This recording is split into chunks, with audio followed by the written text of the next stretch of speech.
Crank that thing. Crank that thing.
Yo, what's going on, guys? Welcome to Cowboys Beat Live for April 14th, 2024. I'm joined by my friend. If you're a Cowboys fan, you might hate him. If you're an Eagles fan, you probably love him. Dalton from 302 Birds. How you doing, my friend? It's good to see you guys. Hello to all my Cowboys haters, my Eagles lovers, and the few Eagles haters out there. They still exist too. Don't worry. We can have some civil war sometimes. You know what? Like, this just popped into my mind, like, during the intro. I was like, dude, why didn't I go get Dallas Cowboys Chris to, like, plan like a crash, right? Have him come like a in John with, like, Cena, yeah, with, like, the Stone Cold Steve Austin, turn in it. Let me see if I can find that. Hold up. He comes in like this, and he's like this. I moved something over from my laptop to my computer, or my computer to my laptop, so soundboard's still getting worked in here. Dude, you want to know what's hilarious? So I was live with Law Nation, and Law Nation has like 125,000 subs, right? So this was like, all right, cool. I'm on a big stage. My computer decides to crash 2 times during our live. Oh my God. So I'm like, all right, I'm not messing around. I'm getting the laptop, and I'm just gonna roll out with that. I got a pretty nice laptop here, so I'm gonna just roll out with that. That's good shit, then, man. Congratulations. Hey, man, look, congratulations to you as well. You've been doing some great work over there with 302 Birds.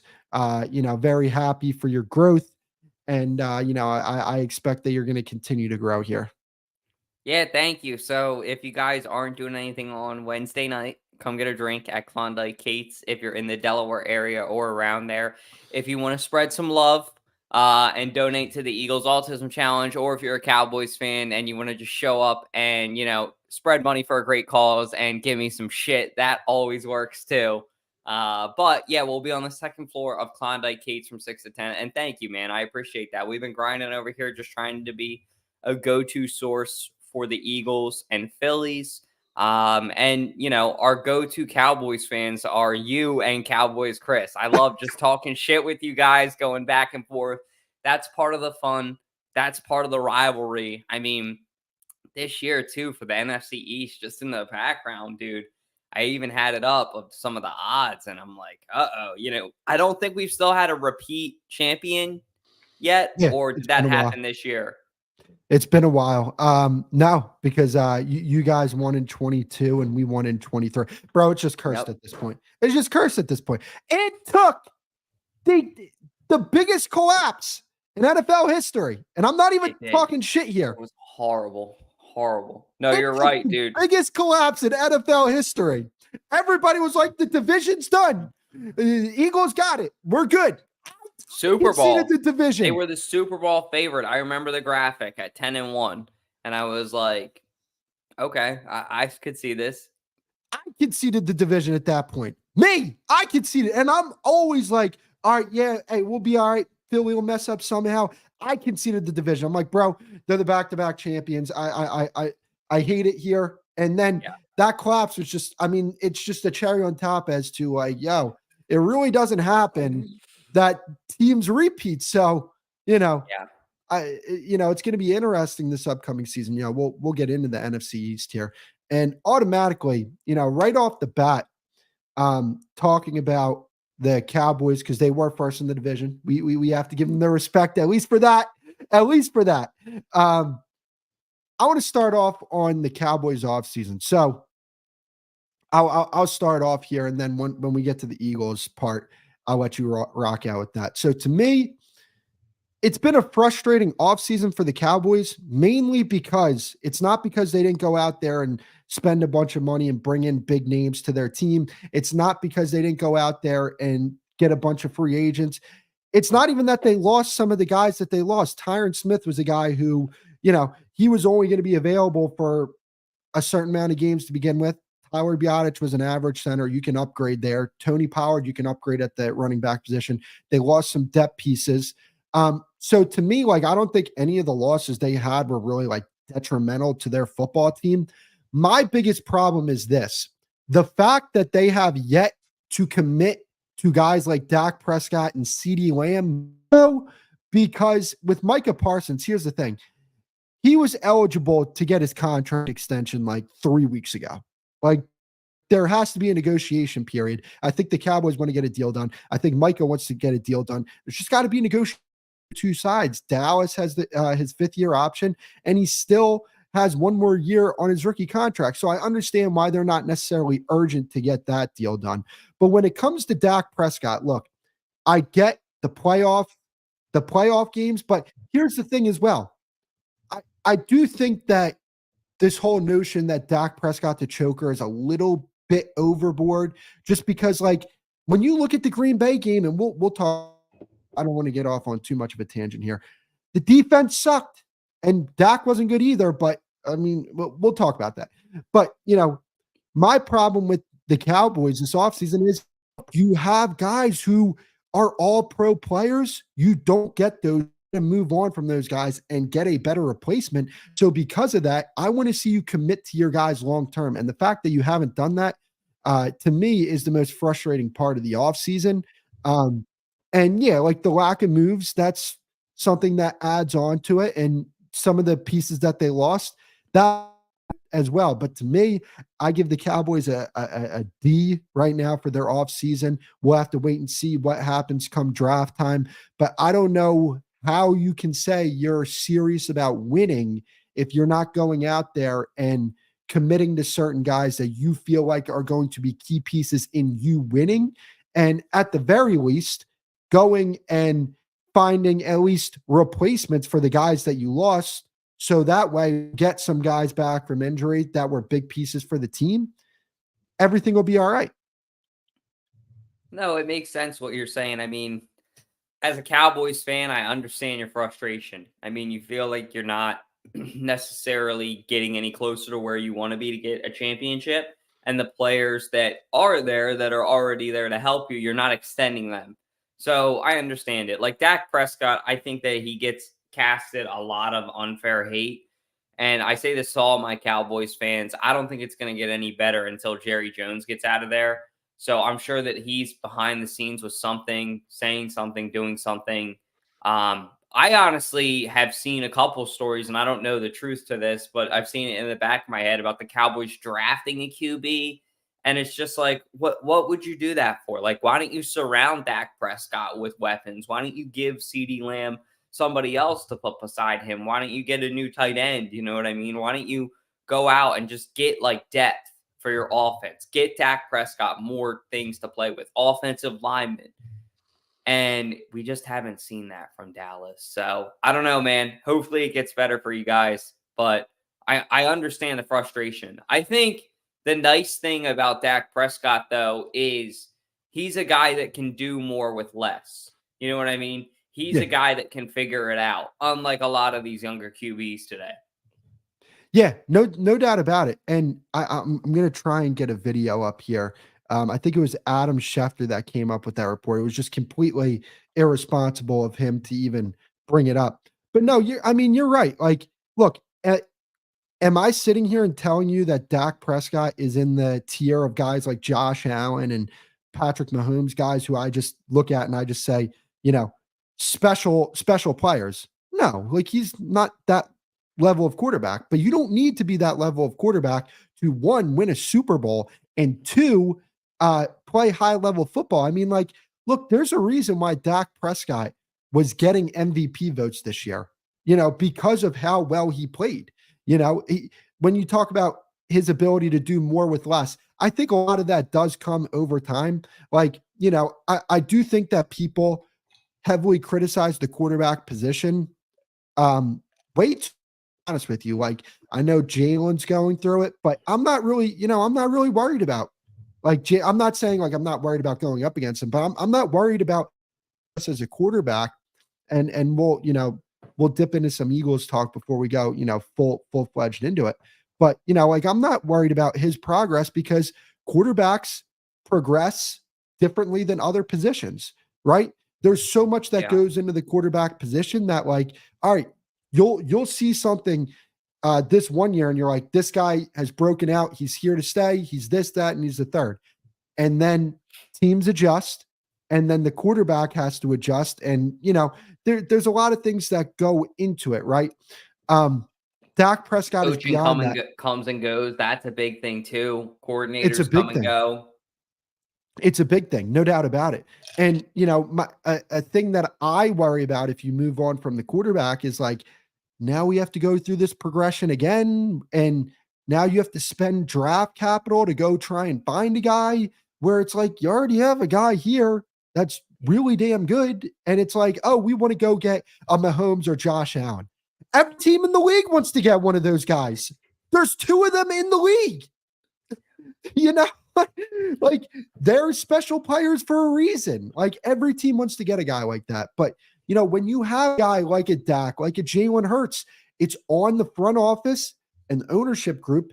Let's go get coaches that can coach their ass off, like you guys did with Shane Steichen. And I know you guys hate him, but Jonathan Gannon as well. I thought Jonathan Gannon was good for you guys. Like I see, the Kansas City Chiefs, they get past. They do. We have Tyreek Hill. We have Travis Kelce. We're going to improve our offensive line. We have Andy Reid. We're going to bring in Spagnuolo. We have the players. We have the coaches that can really bring us to where we want to be. And I feel like with Dallas, they haven't replaced Jimmy Johnson yet.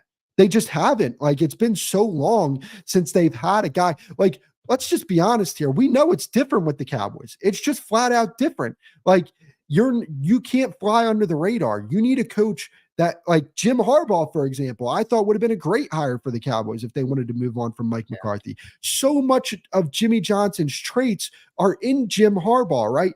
Knows what it's like to play in big games, has played in big games, has won big games. And Mike McCarthy has done that. But recently, I mean, let's be honest here. There's been some great seasons he's had, even with Aaron Rodgers, that ended up in a divisional round loss.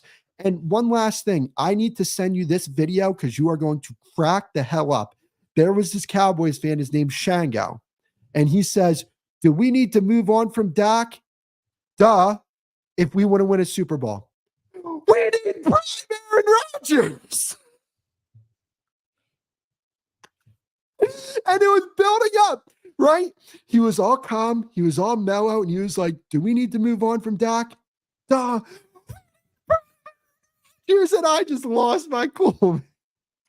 Oh man. But yeah, to cap it off, you got any more thoughts about this? I think you hit the nail on the head with most of the stuff. I think the biggest thing too is like you're one of the few Cowboys fans that I knew that was very frustrated about McCarthy saying. A lot of Cowboys fans, I think, were like, what? What do you mean? And maybe frustrated is not the right word, but you wanted to move on, I think was fair to say. Yep. And Belichick was out there, and I was shitting my pants as a Philly fan because I was like, "Oh my god!" Like Dak is like a physical, athletic specimen for Belichick. He just Yeah. has to instill his knowledge into him, which Dak already has. Great, like I would say, QB instincts. So like it's a match made in heaven already. Like the Cowboys are going to be elite. CeeDee Lamb is in his prime. The Cowboys like are going to figure it out. They always have a good offensive line. And then for some reason, the Cowboys just didn't fucking do it. And I was like, shit, this is awesome. And I was very excited. And I know you were texting me. And hey, the good thing for Cowboys fans is he's still out there and Mike McCarthy's still there. So it's probably going to fucking happen next year, unfortunately. But I will say that him being out there almost is a good thing if you're a Dak Prescott supporter because it almost gives Dak like 2 years in Dallas, if you see what I'm saying. Like, no Oh matter yeah. what happens this year, I don't think it's going to be really necessarily Dak Prescott's fault. Cowboys could win the Super Bowl. And I think that some people would still want to move on from McCarthy just because they know what they could get out of a new coach. So I think Yeah. McCarthy wasn't the bad coach either in Dallas. Like he worked for a little bit. I just think it's like not working anymore, which every team goes through that at some point. Like the Eagles went through it with Andy Reid. It just sucks that his next team he ends up winning 3 Super Bowls with. You know what I mean? Yeah. Every Yeah. team goes through it. It's just transition, change. Like, I don't know. How do you feel about the locker room? Like, does he have the locker room? Yes, no? Oh yeah, yeah. I feel like he has a locker room. Like I really do. Those guys, like when he came back, they were excited. But like one thing I will say is like the fact that they were the number one offense in football with it like Mike McCarthy being, a new play caller for them. Obviously he's called plays in the past. Like a very impressive feat to reach. So I understand how Mike McCarthy would be able to sell it as, hey, we did so much good in this year. We underperformed. We have to do better. Give me one more year. I'll turn this thing around. So I'm like, all right, like from that perspective, I can see where you're saying. I think Dak's gonna have an incredible year next year. Like I think he's gonna eclipse 40 touchdowns next year because Wow. like their offense first 5 weeks of the season was some bullshit.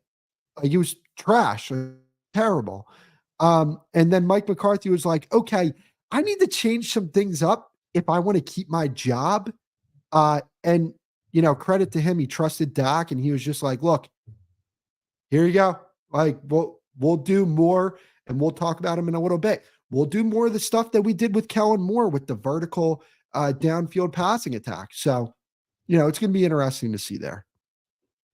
Yeah, Cowboys can be dangerous for sure. I mean, it all just relies on one man. Luckily for Cowboys fans, he's a reliable guy, and that's Dak Prescott. That's every football team, though. The QB is so much. Look at poor Jets fans.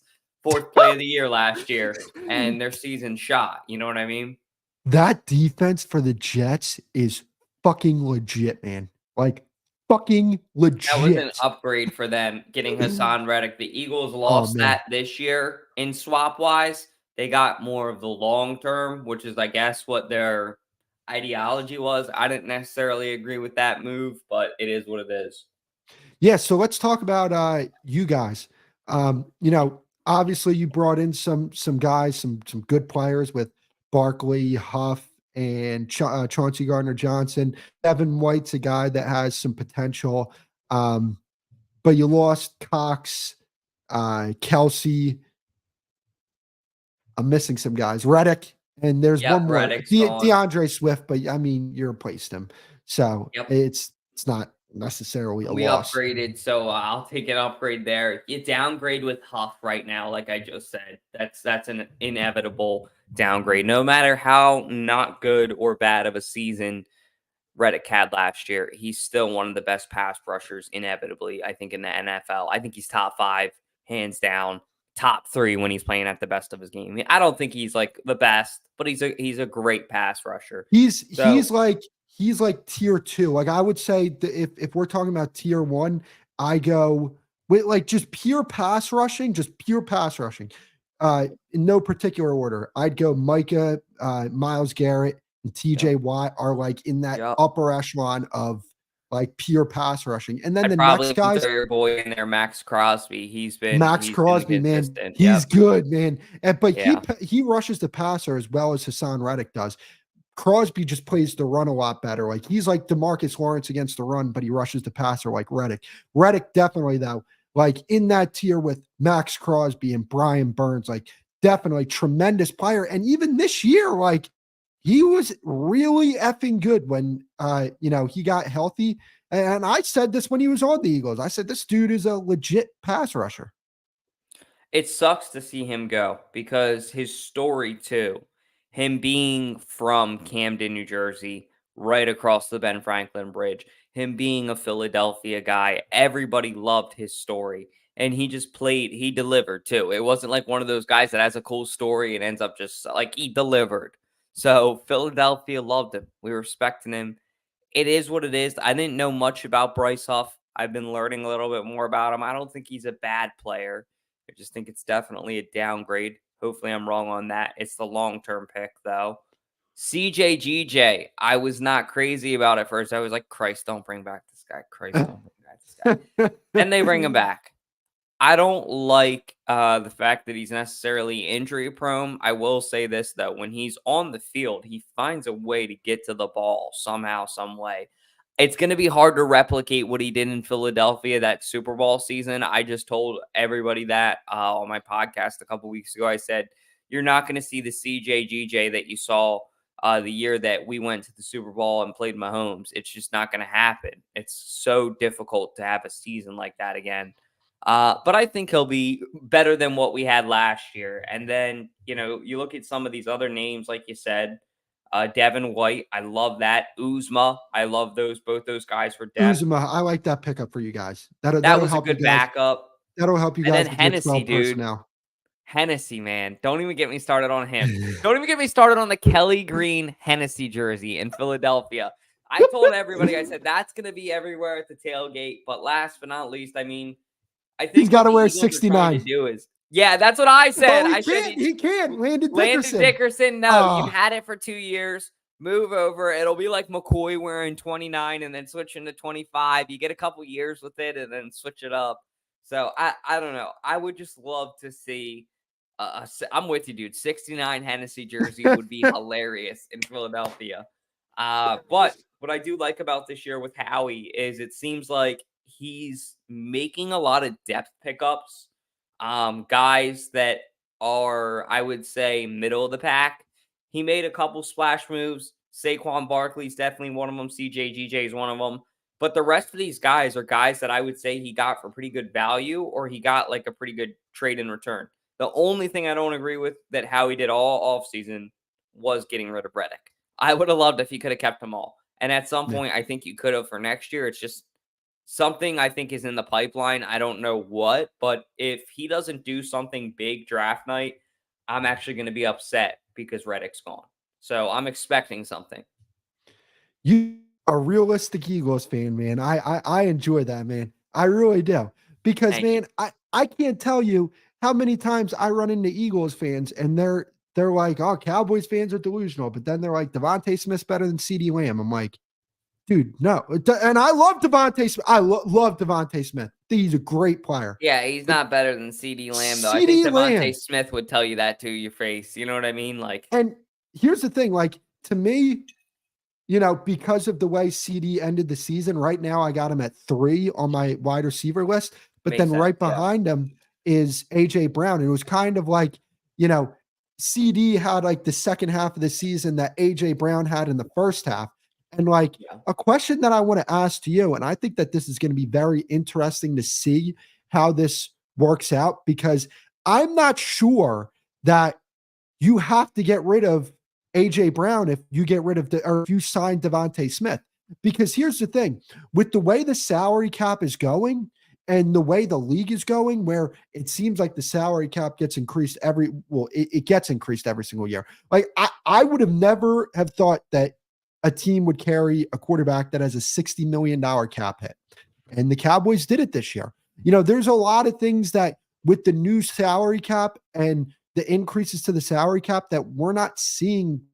I don't think necessarily a foregone conclusion that you have to get rid of if uh if you end up re-signing, or I'm sorry, it's not a foregone conclusion that you have to get rid of AJ Brown if you re-sign Devontae Smith. What do you think?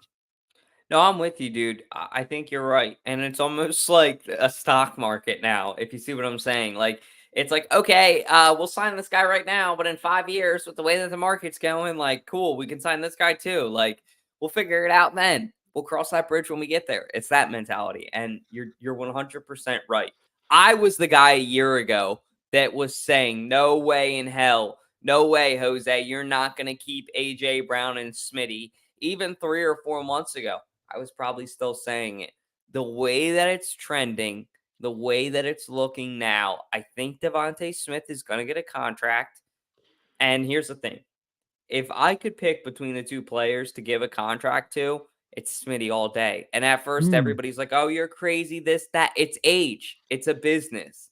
It's Smitty's been here longer. Smitty's age-wise fits better. I think no disrespect to AJ, but Smitty's just less off the field drama, too. So at the end of the day, it's Smitty, if I could pick one. However, I want both.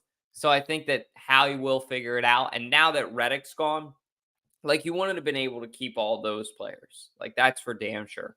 So now that Reddick's gone, they're gonna probably structure Saquon in a weird way. I haven't looked into detail into that contract yet, but knowing Howie Roseman, he's probably giving Saquon most of his money or a majority of the money in year 3, which could actually impact the AJ situation negatively because CJ then is going to want to get paid. I mean, the Eagles they're going to have all these personalities.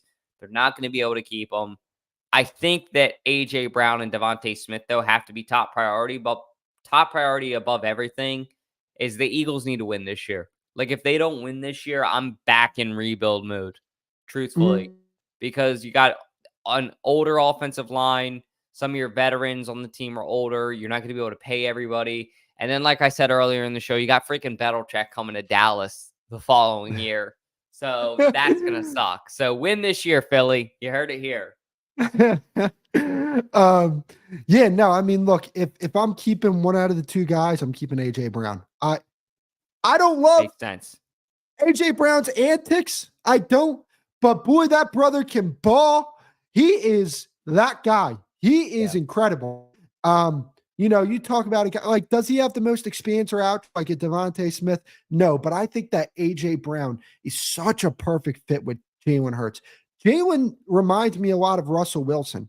I used to think that I'm not talking about Russell Wilson now. I'm talking about like No, Russell prime Wilson Russell and Wilson. I know what you're yeah, saying. Yeah, it's a because compliment. because like people kind of have Russell Wilson in Seattle twisted. Russell Wilson was a guy that wanted to escape the pocket, hold on to the football, and make plays downfield. Jalen's the same way.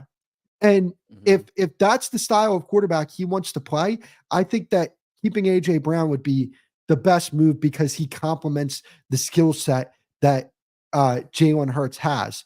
And I mean, look, I think that Devontae Smith, to me, probably top 15-ish receiver, somewhere around that. Yeah. We'll have I to think see like how. I think top 15 is even a compliment, dude. I would say top 20 realistically as a Philly fan. Top 20. Yeah.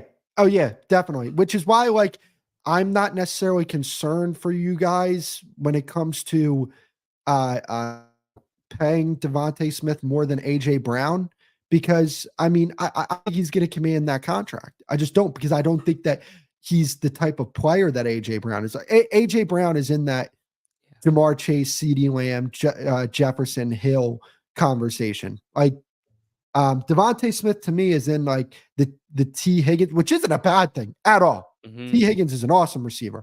Like I got him in like the T Higgins, Jalen Waddle type of conversations, and I love both of those receivers. Yeah. So it's not a knock at all, because I for some reason T Higgins getting like disrespect. Like people are like, oh well, this guy's like T Higgins. Well, that's not a bad thing. T Higgins is pretty damn good.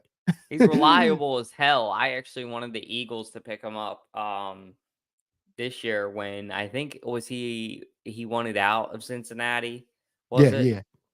Yeah, I actually wanted Philly to go pick him up because I was like, okay, here's a guy that if something happens when somebody gets injured or something, God forbid, knock on wood, you never want that to happen, but you never know.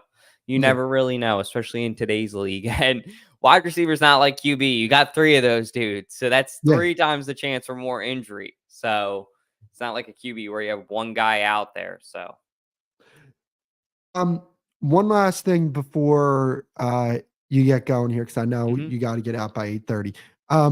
Washington has a second overall pick. Caleb Williams goes off the board, number 1, which is going to happen. That's just set in stone. Turn in the card, Chicago. Sorry for spoiling the first overall pick for everybody. I'm sorry. Drake May or Jane Daniels. If you're a Eagles fan, um, who would you rather like to see least out of these two? I'm an LSU fan, so I'm more inclined, of course, to say Jaden Daniels, but I'm also a UNC fan when it comes to basketball. So I'm like stuck here. And the UNC uniforms, I can't lie, for football, they go pretty hard. As a Fire. pure football quarterback, though, I think I would trust Drake May or yeah, Drake May. Sorry. Drake May more. North Carolina's produced a couple good QBs now, a couple good college QBs, no matter what you want to say to their NFL transition. I think that this is going to finally be the guy to get it right. So I think he fits their system more too. I think him and Sam Howell, one of them are going to be the answer. People are like, "Oh, what do you think about them like going to He got college together?" traded. Hal got traded. Oh wait, he did? I didn't even He's keep he's up with on that. he's Where's on he the at now? Seahawks now. I think that shows even more that I love Washington that guy. wants him. I think that they really, really, and I love him too. I I respect love him. Sam I Howell. think he's a I love gritty Sam ass Howell. player. I think that they should have kept him because between the two of them, I think one of them's your franchise quarterback. But all in all, I'll say I think that Washington's system more, they don't need a mobile QB. I think Daniels is going to end up in New England, believe it or not, if Tom Brady doesn't come back. Well, you want to know what? When it comes to Drake May, like people are like, "Oh, well, I mean, Jaden Daniels' tape is better than Drake May." I'm like, okay, Jaden Daniels is like 23 years old and played 5 years in college football. Drake May is like 20 and played like 3 seasons of college football. So Mhm. there is a bit of projection that needs to go into this conversation between the two quarterbacks. But I know you got to get going here. I don't want to hold you longer than what we talked about earlier, 8:30. So yeah, Dalton, I appreciate you for coming out, my friend. I'm going to clean up on the NFC East here with the Commanders and then the Giants. But yeah, I definitely appreciate you for coming out. And we got to do this again soon, my friend. No worries, man. Let me know when you need me. Always happy to hop on here. Go Birds. And just a quick thing about the Giants. They aren't going anywhere. The Commanders, maybe they scare me. So Yeah, they got they some are nice pieces. sneaky. Yeah, they're sneaky good this year. And it's gonna be this year that watch. Neither of our teams win the NFC East. It'll be one of those Dude, two the teams. the Commanders always win the division when it's like, all right, like Dallas and Philly, you guys like suck this year. We need It's to we about need to send time. Every somebody. decade they Yeah, pull and one out they of their ass. they win it with like 8 games. Yep. They go Last like eight time and it nine was and like win the it. Jordan Reed era, wasn't it? He was there, Jordan Oh, Reed, the tight end. That was a well, they fun won time in to play 2020. fantasy. They won in 2020. But dude, They did. Jordan Reed, yeah, they did. Jordan Reed, oh man, so fun. But yeah, I know you got to get going, my friend. No, I didn't even know that they won in 2020, dude. That's insane. Completely forgot about that. But yeah, man, I appreciate you for having me on. If you guys don't, please subscribe to this man. Anybody here who is following me, who came out here tonight, please make sure to give this guy a follow. Even if you're an Eagles fan, trust me, he can take the hate. He can put up with it. He loves it. Just comment on the video. That's the main thing. Hey, ain't that the truth? And if you are an Eagles fan, come on, man. If you want, I know the Philly media. Let me call them out real quick. Let me talk. Let me talk here. One of the worst cities for media. I can't take it. And I Yeah, like just dude. as a football fan, some of the stuff they say, I'm just like, all right, that's blatantly untrue. So if you want the real, no BS, talk to or follow Dalton. I'm trying to. No, no, no, no, No, no. dude, I get it mixed up No, it's all the not. time too, and I have to think about going Ah! opposite. Yeah. So yeah, make sure to follow 302 Birds. He's doing great work over there. I listened to your Saturday I think it was Sipping after Sports, the yeah, Reddick, that's the a Reddick lot of one. fun. You did great work over there, my friend. So I appreciate you for coming out. Thank you, man. I appreciate you. You have a good one, and like I said, guys, make sure to subscribe. Take care, bro. Yes, sir. Take it easy, Don. I'll see you, bro. Okay, word. I'm trying to find the way out here that we can use. There we go. Let's get it popping. What are we going to do at linebacker? I just saw that Z Money. To be honest with you, I think that they're probably going to go draft a guy. And then on top of that, I think that right now they have Eric Kendricks, DeMarvion Overshown coming off the injury, and Damone Clark. They go draft a guy or wait and see what happens for after the draft, see if a team lets somebody go. I think that's probably the route they'll go. Maybe they play Micah Parsons, an off-ball linebacker this upcoming season. So that's something that we have to explore as well. But I want to talk about the Giants and then the Commanders to finish off this stream. The Giants, to me, great offseason for them. Great offseason. I understand they lost Saquon Barkley. They bring in Brian Burns. They have a top 6 pick. I think they're going to end up with Malik Neighbors. I got 4 quarterbacks in the top 6, which would leave one of these great wide receivers for the Giants. And maybe a team says, hey, I think the Cardinals like Harrison over Neighbors. So they'll end up with Neighbors. Not a bad consolation prize at all. There's a lot of people who think that he might be better than Marvin Harrison Jr. So that's something that the Lions or the Giants can hold their hat on. They have a young offensive line. We'll see how they continue to develop. I think Daniel Jones is a perfectly fine quarterback. I think people are placing too much of the blame on Daniel Jones due to the fact that that roster just sucks. It's really bad. And I think that Daniel Jones gets a little too much blame. He's not as bad of a quarterback as people think that he is. So, yeah, that's it with the Giants. I mean, they outside of the Brian Burns trade, they really haven't done anything. So, a team that definitely has done a lot is the Commanders. Obviously, new head coach Dan Quinn. If you're a Dan, you know who he is. I think Dan Quinn will be good as a CEO head coach. Strictly as a CEO head coach, I got an offensive defensive coordinator. You guys do your things. I think that he'll be great as a CEO coach. Kind of like Dan Campbell in a way. Sorry, last question. Do you think we re-sign Stephon Gilmore, Jaron Curse? I don't think we re-sign either. And never apologize for asking a question. Fire away with the questions, man. Never apologize. Never. I appreciate you for coming out. So yeah. I don't think we keep either, but I think honestly, the more likely one is probably Stephon Gilmore. But yeah, when you look at the Commanders, right? They got receivers on the outside. They got a Terry McLaurin. They have a Jahan Dotson. I think Curtis Samuel is on the. Where does Curtis Samuel play? Does he still play for? I should know this. On who he plays for now. Buffalo Bills. He plays for the Buffalo Bills, which is wild. Like people are like, they don't have any receivers. I don't know. Curtis Samuel is a pretty damn good receiver. So, the quarterback's going to come in. He has somebody to throw the football to. They're going to have to improve on their offensive line. Their offensive line is god awful. It really is. Defensively, they've improved. When you look at the linebackers they've signed, Frankie Louvu is a nice player, and so is the Bobby Wagner. Bobby Wagner is really damn good as well. So I think that, they definitely improved in that area. Daron Payne, Jonathan Allen. I think that Dan Quinn's going to have a lot of fun with them, or Joe Witt Jr., whoever is going to be pulling the strings in the defensive room there. So I think that Washington could be a fun team, especially if they nail the quarterback pick, whether it be Drake May or Jane Daniels. I think that Drake May is the pick. Maybe year one, you don't see the return that you would get with the Jane Daniels. Over time, it'll work. So that was it for Cowboys Beat Live. I appreciate you guys for coming out. That's what I think about the NFC East. And I will see you guys on the next episode.